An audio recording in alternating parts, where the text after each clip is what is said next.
আজ একটা নতুন ইংরেজি শব্দ শিখব। চলুন, শব্দটা হলো রেকটিফাই। সহজে বোঝার জন্য চলুন একটা গল্পে যাই। দেখুন, রিনা আর তার বন্ধু কেমন মজা করে ছবি আঁকছে।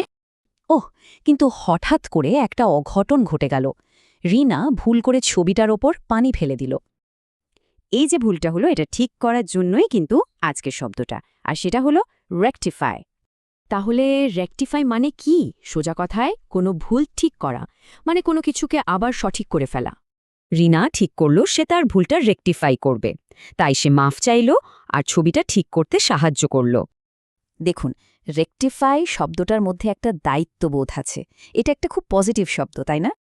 আচ্ছা, গল্পের বাইরেও কিন্তু এই শব্দটা অনেক জায়গায় ব্যবহার হয়। চলুন কয়েকটা উদাহরণ দেখি।